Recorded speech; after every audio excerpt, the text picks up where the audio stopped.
James was enjoying his life on the island of Sodor, but he still had a lot to learn.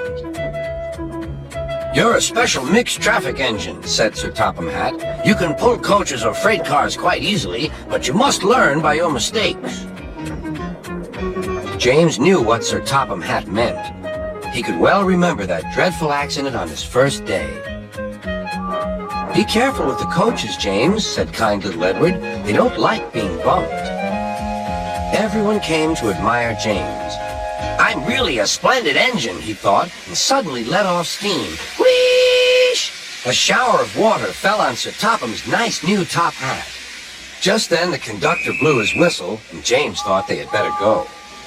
Go on, he puffed to Edward. Don't push, replied Edward. The coaches were grumbling too. Don't go so fast, don't go so fast. But James didn't listen.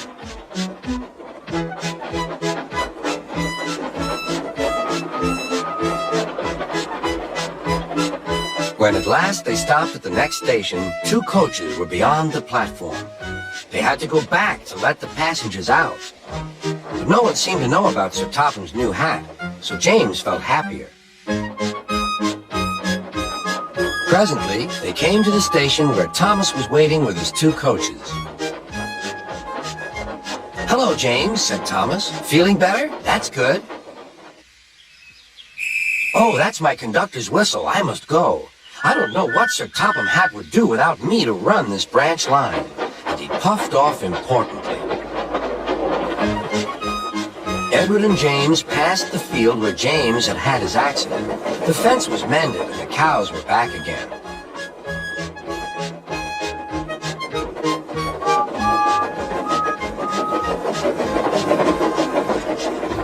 They ended their journey and rested before setting off for home. James was still wondering what Sir Topham would have to say about his new hat.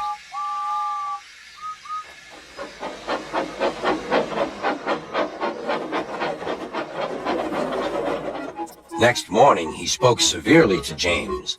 If you can't behave, I shall take away your red coat and have you painted blue. James didn't like that at all.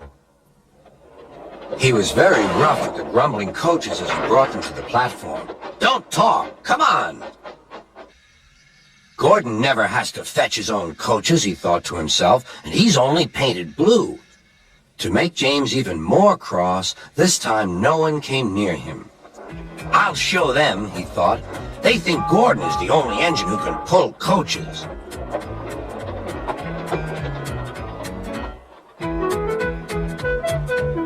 Hurry, hurry, hurry, puffed James. You're going too fast, replied the coaches. James laughed and tried to go faster, but the coaches wouldn't let him. We're going to stop, we're going to stop.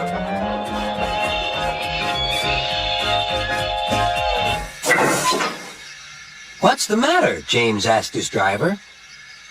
The brakes are on. Leak in the pipe, most likely. You've banged the coaches enough to make a leak in anything. How shall we mend it? Said the conductor. We'll do it with newspaper and a leather bootlace, replied the driver. But where is the bootlace coming from? Asked the conductor. Ask the passengers, said the driver. You have a leather bootlace there, said the conductor to a smartly dressed man. Please give it to me. I won't. Then I'm afraid the train will just stop where it is. The passengers all said what a bad railway it was. Then they told the man how bad he was instead.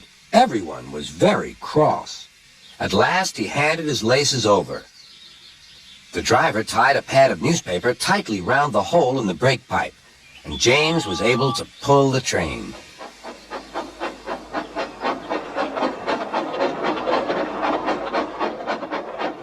But he was a sadder and wiser James, and took care never to bump coaches again.